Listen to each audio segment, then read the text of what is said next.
La nuit était tombée sur le village de Nzanga, une petite bourgade reculée d'Afrique de l'Ouest, où les croyances et les superstitions se mêlaient à la foi chrétienne. Au bord du grand fleuve Ogbe, un homme à genoux priait avec ferveur. Le pasteur Emmanuel, vêtu d'une simple tunique blanche, les yeux levés vers le ciel, murmurait des prières fiévreux. Il était fatigué, épuisé. Depuis des années, il s'efforçait de bâtir son ministère, mais son église restait désespérément vide. Pendant que d'autres pasteurs rassemblaient des milliers de fidèles, lui peinait à réunir une dizaine de personnes chaque dimanche. Il ne comprenait pas pourquoi Dieu semblait détourner son regard de lui. « Seigneur, pourquoi ne bénis-tu pas mon ministère? J'ai prêché ta parole avec sincérité, j'ai prié, jeûné, mais rien ne change. Donne-moi un signe. » Le silence lui répondit. Seul le bruit des vagues venant lécher les berges du fleuve perturbait l'obscurité.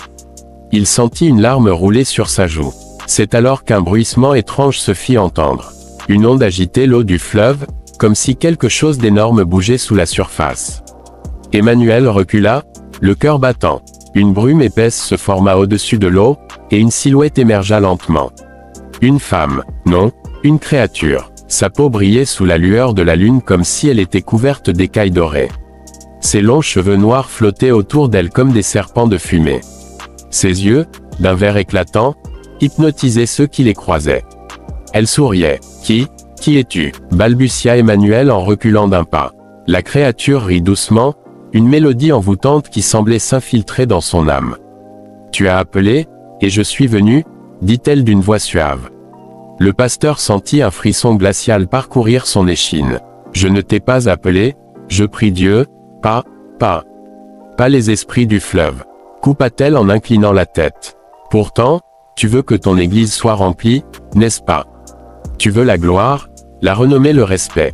Je peux t'offrir tout cela. » Un silence lourd s'abattit entre eux. Emmanuel sentait son cœur tambouriner dans sa poitrine. « Tu veux quoi en échange » Le sourire de la créature s'élargit, révélant des dents blanches et luisantes. « Juste ta loyauté, une toute petite chose en échange d'un pouvoir immense. » Un souffle glacial sembla s'abattre sur Emmanuel. Il savait que ce qu'il s'apprêtait à faire était mal, mais si c'était la seule solution? Il baissa la tête, son âme en conflit. « Dis-moi, que dois-je faire » La sirène éclata de rire. Le pacte était sur le point d'être scellé. Le silence du fleuve Ogbe n'était troublé que par le souffle saccadé du pasteur Emmanuel. Il sentait son cœur cogner contre sa poitrine tandis que la sirène avançait doucement vers lui, sa silhouette ondulant comme une danseuse flottant au-dessus de l'eau. « Tu hésites, pasteur » chuchota-t-elle d'une voix envoûtante. « C'est un simple marché, une bénédiction en échange d'un petit serment de fidélité. » Emmanuel tremblait, tout en lui criait qu'il devait fuir, mais l'ombre de l'échec le retenait. Il avait consacré des années à son ministère, il avait jeûné, prié, veillé des nuits entières, pourquoi? Une église vide, des fidèles qu'il abandonnait pour rejoindre des pasteurs plus charismatiques, plus puissants. Non, il ne pouvait plus supporter cette humiliation. « Qu'est-ce que tu attends de moi » demanda-t-il enfin, la voix éraillée. Un sourire illumina le visage de la sirène. Elle leva lentement la main et effleura la surface de l'eau, où apparut soudainement une coupe en or, remplie d'un liquide scintillant. « Bois, et ton église sera pleine dès le prochain culte. Les gens viendront de partout, attirés par une force qu'ils ne comprendront pas. Mais en échange, » elle s'arrêta, plongeant ses yeux émeraudes dans ceux d'Emmanuel. « Chaque année, tu me donneras une âme. Juste une, un fidèle, un proche, un disciple, peu importe. Tant que tu respectes ta part du marché, ta gloire grandira. » Le pasteur sentit un frisson d'horreur lui glisser dans le dos. Une âme, non, il ne pouvait pas, mais, au fond de lui, une voix soufflait qu'il s'agissait d'un bien maigre prix à payer. Une seule âme, contre une église prospère. N'était-ce pas là une épreuve divine, un sacrifice semblable à celui d'Abraham? « Et si je refuse » tenta-t-il faiblement. Le sourire de la sirène disparut. Son regard devint tranchant comme une lame. « Alors tu resteras dans l'ombre, oublié et méprisé. Un pasteur sans brebis, un serviteur inutile. » Les mots frappèrent Emmanuel comme des flèches. Il ferma les yeux, cherchant un signe du ciel, une voix de Dieu pour l'éloigner de cette tentation. Mais seul le murmure du vent caressait sa peau. Il tendit lentement la main vers la coupe. Ses doigts tremblaient lorsqu'ils touchèrent l'or froid du récipient. Une odeur sucrée, enivrante, s'en dégageait. Il leva la coupe à ses lèvres, retint son souffle, et but. Un feu dévora son intérieur. Il sentit quelque chose ramper dans ses veines, une énergie nouvelle, comme si un pouvoir inconnu le traversait. Ses jambes faillirent céder sous lui, mais il tint bon. La sirène éclata de rire. Le pacte est scellé, pasteur Emmanuel. Prépare-toi, ta vie ne sera plus jamais la même. Puis, dans un dernier éclat d'écailles dorées, elle disparut sous l'eau. Le pasteur resta immobile un instant, le souffle court, les yeux grands ouverts. Il venait de faire un pacte avec une force qu'il ne comprenait pas. Et il n'y avait plus de retour en arrière. Le matin se leva sur le village de Nzanga, baignant les cases de boue et les rues de terre battues d'une lumière dorée. Le pasteur Emmanuel rentrait chez lui, le pas lourd, le cœur oppressé. Il avait bu la coupe. Il avait scellé un pacte avec une entité dont il ignorait encore l'étendue du pouvoir. Et maintenant, il devait attendre. Lorsqu'il poussa la porte de sa petite maison, sa femme, Sarah, le regarda avec inquiétude. « Tu es rentré tard cette nuit, encore en prière au bord du fleuve. » Emmanuel hocha la tête, évitant son regard. Il n'était pas prêt à lui dire la vérité. « Dieu va faire quelque chose de grand, Sarah, je le sens. » Elle sourit doucement et posa une main sur son épaule. « Je l'espère, mon amour. Tu te battes tant pour cette église. » Mais au fond d'elle, une étrange sensation la traversa. Son mari semblait différent. Ses yeux, autrefois empreints de douceur, avaient quelque chose de plus profond, de plus sombre. Le dimanche arriva. Emmanuel se rendit à l'église comme d'habitude, le cœur battant d'anticipation. Il s'attendait à voir la même poignée de fidèles assis sur les bancs de bois usés, récitant des cantiques d'une voix lasse. Pourtant, lorsqu'il approcha du temple, une scène inattendue se dévoila devant lui. La cour de l'église débordait de monde. Des dizaines, non, des centaines de personnes affluaient, certains venant de villages voisins. Des familles entières, des jeunes, des vieux, tous semblaient attirés par une force invisible. Des mères portaient leurs enfants malades dans l'espoir d'une guérison. Des hommes en quête de délivrance se pressaient aux portes. Une rumeur circulait déjà, un miracle va se produire aujourd'hui. Le cœur d'Emmanuel tambourinait dans sa poitrine. C'était vrai, le pacte avait fonctionné. Il inspira profondément, puis monta sur l'estrade. « Frères et sœurs, bienvenue dans la maison du Seigneur », tonna-t-il avec une assurance qu'il n'avait jamais connue auparavant.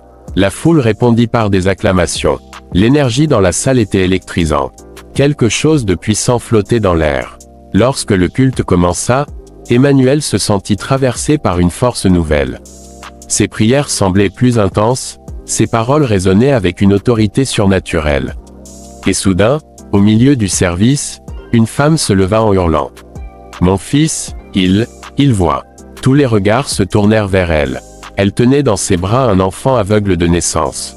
Mais à présent, ses yeux autrefois voilés fixaient la foule avec émerveillement. Un miracle venait de se produire. Les cris de joie fusèrent, des larmes coulèrent, et des dizaines de fidèles tombèrent à genoux, implorant la bénédiction divine. Mais au milieu de la ferveur, Emmanuel aperçut une silhouette au fond de l'église. Une femme vêtue d'un pagne bleu et d'un voile de soie, qui lui souriait d'un air énigmatique. Son sang se glaça. C'était elle, la sirène. Le marché était scellé, et il n'y avait plus d'échappatoire. Le culte était terminé, mais l'église vibrait encore sous l'intensité des chants et des cris de louange. Des fidèles pleuraient, d'autres s'agenouillaient devant l'autel, remerciant Dieu pour les miracles qui venaient de se produire.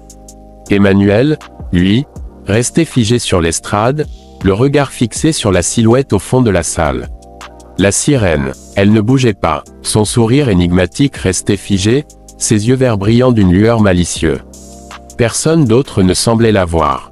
Le pasteur sentit un frisson parcourir son dos. « Pasteur, pasteur Emmanuel !» Un homme se précipita vers lui. C'était monsieur Kofi, un commerçant bien connu du village. Il était essoufflé, les yeux écarquillés. « Ce que Dieu a fait aujourd'hui dépasse l'entendement », s'exclama-t-il. « Ce garçon aveugle, il voit. Ma propre femme, qui souffrait d'un mal de dos depuis des années, a été guérie pendant la prière. Pasteur, c'est un miracle. » Les paroles de Kofi se mélangeaient avec celles des autres fidèles. Tous parlaient de guérison soudaine, de délivrance. Certains affirmaient même avoir vu des éclats de lumière descendre du ciel. Emmanuel forçait un sourire. Oui, Dieu a agi aujourd'hui, murmura-t-il. Mais une sueur froide perlait sur son front. Son regard dériva à nouveau vers la sirène. Elle avait disparu. Cette nuit-là, dans la maison du pasteur, Sarah dormait paisiblement, mais Emmanuel ne trouvait pas le sommeil. Il était assis sur le bord du lit, son esprit tourmenté. Il savait qu'il avait franchi une ligne. Le succès, la gloire, l'affluence dans son église, tout cela venait d'un pouvoir qu'il ne contrôlait pas. Un pouvoir qui ne venait pas de Dieu. Un bruit soudain brisa le silence. Un gargouillement, comme si quelque chose bouillonnait. Il tourna la tête vers la salle de bain attenante. La porte était entr'ouverte. Une lumière blafarde clignotait à l'intérieur. Il se leva lentement, le cœur battant. Lorsqu'il poussa la porte, il sentit son souffle se bloquer. L'eau du lavabo débordait, s'écoulant sur le sol en formant des flaques étranges. Mais ce n'était pas une eau ordinaire, elle était noire, visqueuse, dégageant une odeur salée, comme l'eau de la mer en décomposition. Et dans le miroir, le reflet d'Emmanuel n'était pas normal. Ses yeux brillaient d'une lueur dorée, et son sourire s'étirait d'une manière anormale. Le marché est scellé, souffla une voix, qui semblait venir de l'intérieur du verre.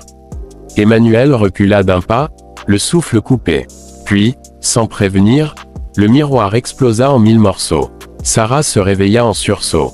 « Emmanuel, qu'est-ce qui se passe ?» Le pasteur ferma les yeux, reprenant son souffle. Rien, juste un mauvais rêve. Mais au fond de lui, il savait, ce n'était que le début. Et bientôt, la sirène réclamerait sa part du marché. Le lendemain matin, le soleil se leva sur Nzanga, mais pour Emmanuel, la lumière du jour semblait incapable de chasser les ombres qui s'étaient immiscées dans son esprit. Il se tenait devant son église, observant avec une étrange appréhension les fidèles qui affluaient, leurs visages rayonnant d'espoir. L'église était pleine, plus pleine que jamais, mais au fond de lui, un poids écrasant le tenaillait.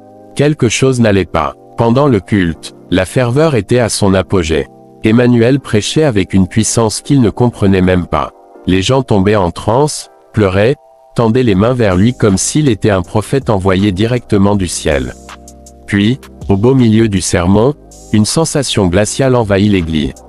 Les bougies vacillèrent. Un vent invisible parcourut la salle, faisant frissonner les fidèles. Emmanuel s'arrêta net, et c'est alors qu'il la vit. La sirène, assise parmi les fidèles, vêtue d'un pagne bleu scintillant, son sourire énigmatique toujours figé sur ses lèvres. Elle le fixait sans ciller, ses yeux verts brillants d'une lumière surnaturelle. Puis, elle leva lentement la main et désigna quelqu'un. Un jeune homme, assis au premier rang. C'était Jonas, un garçon du village, fervent croyant, qui avait toujours soutenu Emmanuel même dans les jours de désert. Le sang du pasteur se glaça. Non, pas lui, pensa-t-il, son cœur battant à tout rompre. Mais la sirène inclina légèrement la tête, comme pour lui rappeler leur accord. Une âme, le pacte devait être honoré. Et Jonas venait d'être choisi. Cette nuit-là, Emmanuel ne trouva pas le sommeil. Il arpentait nerveusement sa chambre, le souffle court. Que devait-il faire? Donner une âme? Était-ce réellement la seule solution? Soudain, un bruit sourd résonna à l'extérieur. Boum, boum, boum. Quelqu'un frappait violemment à la porte de l'église. Emmanuel se précipita dehors. Le vent hurlait dans la nuit. La pleine lune baignait la cour d'une lumière blafarde. Puis, il vit une silhouette recroquevillée devant la porte. Jonas. Il tremblait, du sang coulant de ses narines. Ses yeux, autrefois remplis de vie, étaient vides, sans éclat. Pasteur, aidez-moi, je fais des cauchemars depuis le culte, murmura-t-il d'une voix brisée. Emmanuel sentit son cœur se tordre. Il savait ce qui se passait. La sirène était en train de le marquer, de lui prendre son essence vitale.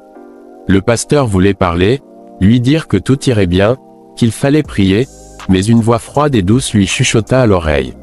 C'est l'heure, Emmanuel, donne-moi ce qui m'appartient. Il tourna lentement la tête. Elle était là, debout dans l'ombre, ses cheveux flottant comme si elle était sous l'eau. Elle souriait, et Jonas, lui, se tordait de douleur à ses pieds. Emmanuel savait qu'il n'avait plus le choix. Il ferma les yeux, et murmura une prière. Mais cette prière n'était pas adressée à Dieu. C'était une acceptation. Et lorsque Jonas poussa un dernier cri avant de s'effondrer, son corps froid comme la mort. Le pasteur comprit qu'il venait de franchir une nouvelle frontière. Il venait de livrer une âme. et il n'y aurait plus de retour en arrière. La nuit était oppressante, silencieuse, lourde d'un secret que seule la lune semblait observer avec indifférence. Jonas gisait devant l'église, son corps sans vie figé dans une expression d'horreur. Ses yeux, autrefois pleins d'éclat et de foi, étaient grands ouverts, fixant le ciel étoilé comme s'il cherchait encore une réponse. Emmanuel, lui, restait debout, les mains tremblantes. Il venait de livrer une âme. Un frisson le parcourut lorsqu'il sentit une présence derrière lui. « Tu as bien fait, Emmanuel » souffla une voix suave et mélodieuse. Il se retourna lentement. La sirène était là, drapée dans son pagne bleu étincelant, son regard perçant planté dans le sien. Son sourire n'avait jamais été aussi satisfait. « Tu as tenu ta promesse, regarde ton église, elle ne désemplira plus jamais. » Le pasteur ouvrit la bouche pour parler, pour protester, pour supplier, mais aucun son ne sortit. Au lieu de cela, il sentit une chaleur étrange monter en lui, un mélange de puissance et de terreur. C'était vrai, le pacte fonctionnait, mais à quel prix? Nzanga était en effervescence. La nouvelle de la mort de Jonas s'était répandue comme une traînée de poudre. Les villageois parlaient d'une attaque mystique, d'un mauvais sort, d'un signe de la fin des temps. Mais ce qui frappa le plus Emmanuel, ce fut la réaction des fidèles. Au lieu de fuir l'église par peur, ils s'y précipitèrent encore plus nombreux. Les gens cherchaient des réponses. Ils voulaient des prières, des bénédictions, des protections. Et Emmanuel, malgré le poids de son crime, se tenait là, au centre de l'attention, adulé comme un prophète. « Pasteur, priez pour nous. Pasteur, sauvez-nous du mal qui frappe notre village. Pasteur, vous êtes notre seul espoir. » Il savait que tout cela n'était qu'un mensonge. Il n'était pas un sauveur. Il était un homme condamné. Mais la sirène avait raison. Son église était plus puissante que jamais. Et il n'y avait plus d'échappatoire. Cette nuit-là, Emmanuel se réveilla en sursaut. Son corps était couvert de sueur, sa respiration haletante. Il venait de faire un rêve, non, un cauchemar. Il se trouvait sur la chaire de son église, prêchant à une foule immense. Mais lorsqu'il baissa les yeux, il vit que les fidèles n'étaient pas des humains. Leurs visages étaient tordus en des rictus monstrueux, leurs yeux noirs comme l'abîme. Et au milieu d'eux, Jonas se tenait debout, son corps sans vie secoué de spasmes. « Pourquoi, pasteur ?» murmura-t-il d'une voix brisée. Le cri de Jonas se répercuta dans la salle, résonnant en un écho infernal. Puis, tout devint noir. Et il entendit la voix de la sirène, chuchotant dans son oreille. Ce n'est que le début. Emmanuel se leva d'un bond, le cœur tambourinant dans sa poitrine. Son regard balaya la pièce, et il vit quelque chose qui lui glaça le sang. Dans un coin sombre de sa chambre, une silhouette était accroupie, respirant lourdement. Ses yeux brillaient dans l'obscurité. Jonas. La silhouette émit un grognement guttural avant de disparaître en un éclair. Emmanuel hurla. Sarah, réveillée par son cri, accourut dans la chambre. Emmanuel, qu'est-ce qui se passe? Il était incapable de répondre. La terreur l'avait paralysé. Il venait de comprendre quelque chose d'horrible. Jonas n'était pas parti en paix. Et il reviendrait réclamer ce qui lui avait été volé. Le village de Nzanga baignait dans une atmosphère lourde.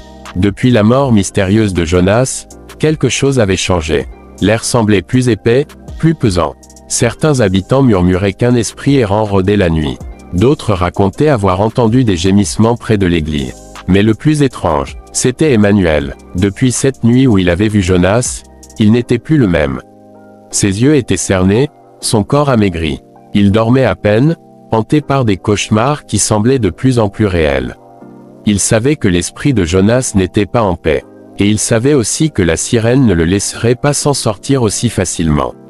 Ce soir-là, alors que tout le village dormait, une voix déchira le silence. Un cri, un hurlement de douleur et de terreur. Les villageois sortirent en courant de leur maison, torche à la main. L'origine du cri, l'église. Emmanuel, lui, était déjà à l'intérieur. Il savait que quelque chose allait arriver. Lorsqu'il entra dans la salle principale, il sentit immédiatement une présence. L'air était glacial, les bancs vibraient légèrement, comme sous l'effet d'un tremblement invisible. Puis, une ombre apparut. Jonas, debout devant l'autel, son corps figé dans une posture tordue, ses yeux noirs le fixant avec une intensité terrifiante. « Pasteur, pourquoi ?» La voix était rauque, brisée. « Tu m'as sacrifié, pour ta gloire, pour du vent. Emmanuel trembla. Non, je n'avais pas le choix, balbutia-t-il. L'ombre avança lentement. Et eux, auront-ils le choix? Brusquement, la porte de l'église s'ouvrit en grand. Les fidèles qui étaient restés dehors s'étaient précipités à l'intérieur, attirés par le cri. Et c'est là que l'impensable se produisit. Jonas tourna la tête vers eux, et l'ombre sembla s'étendre, s'étirer, enveloppant tout sur son passage.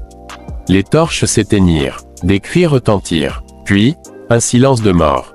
Lorsque la lumière revint, plusieurs fidèles étaient allongés au sol, inertes. Emmanuel recula, le souffle coupé. La sirène lui avait dit qu'il n'y avait pas de retour en arrière. Et il venait de comprendre ce que cela signifiait vraiment. Chaque âme qui franchissait la porte de son église n'était plus en sécurité. Elle lui appartenait désormais. Cette nuit-là, Emmanuel tenta de prier.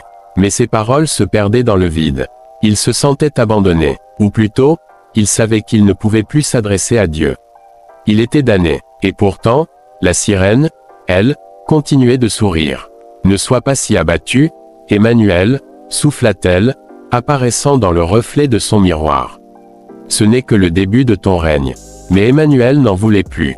Il voulait s'en sortir. Il devait trouver un moyen de briser le pacte, avant que l'Église ne devienne un véritable temple du mal. Mais la question était, jusqu'où était-il prêt à aller pour se racheter? Et surtout, était-il encore possible de fuir? Emmanuel ne pouvait plus respirer. Le poids du pacte pesait sur ses épaules, plus lourd que jamais. Le village était désormais marqué par la terreur. La sirène avait laissé son empreinte, non seulement sur les âmes des vivants, mais aussi sur l'âme du pasteur lui-même.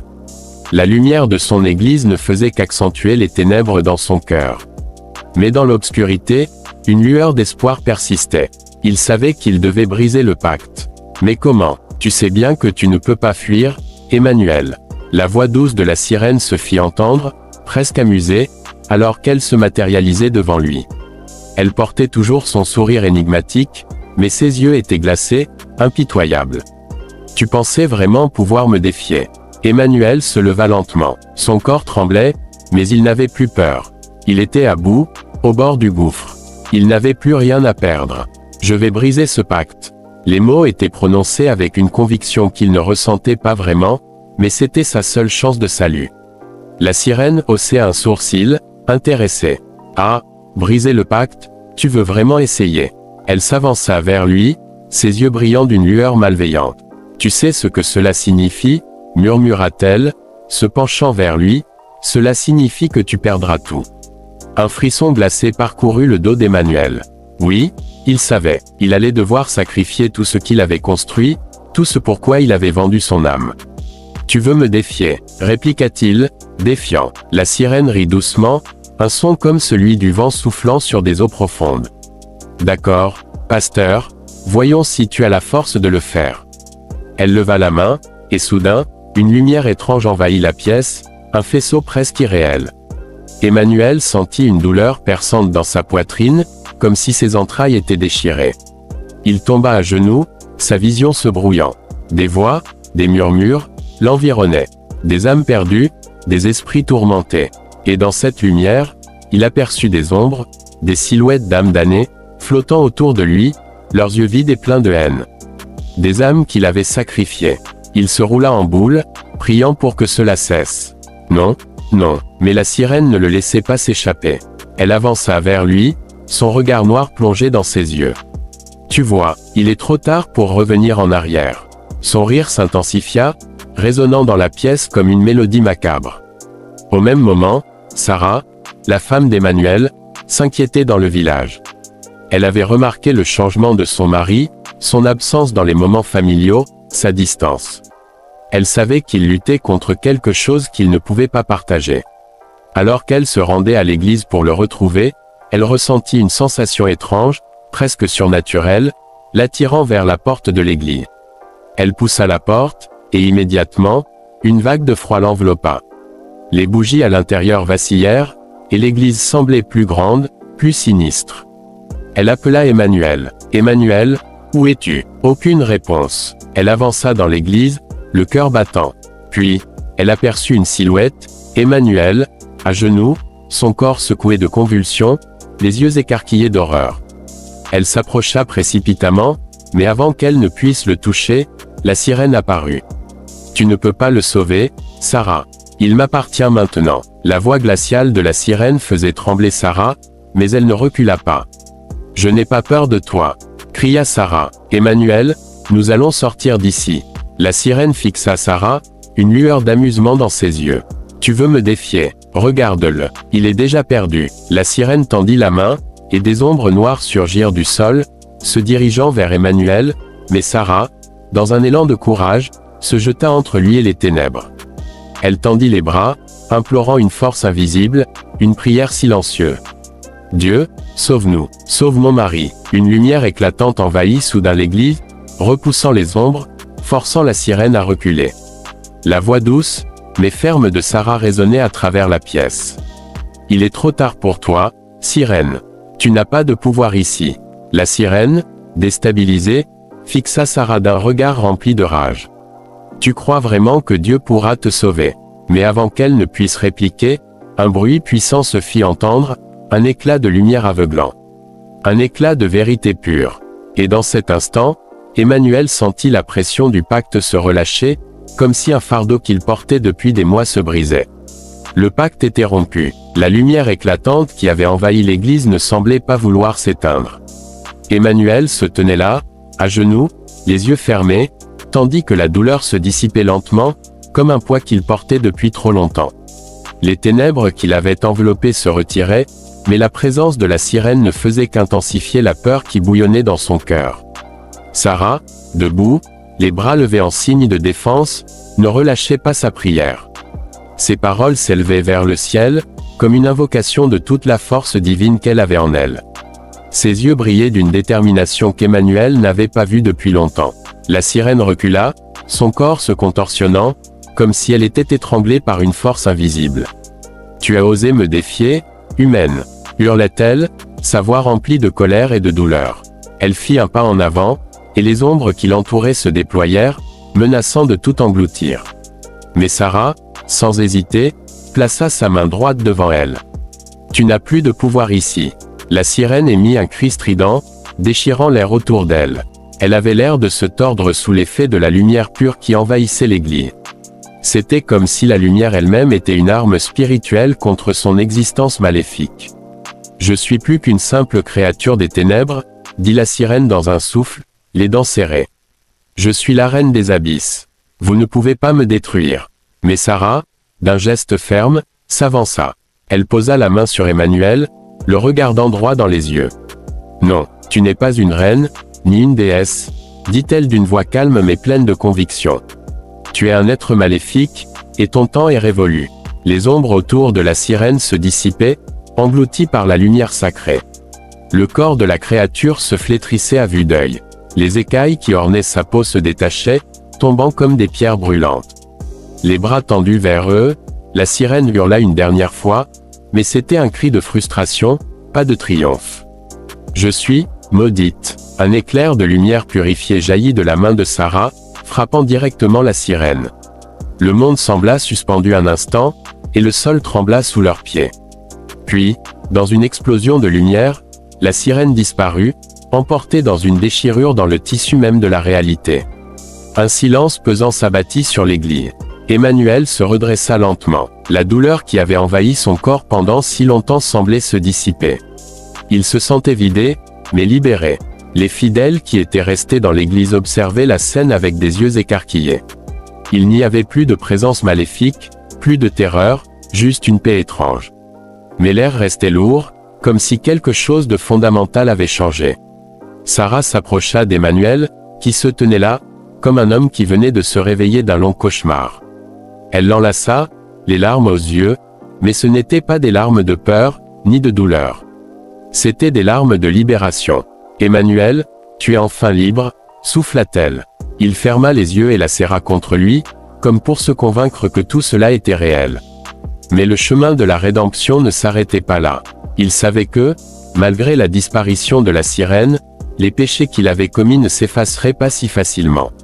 Il devrait maintenant vivre avec les conséquences de ses actes. Il se tourna vers l'autel. L'église semblait encore plus grande, plus paisible.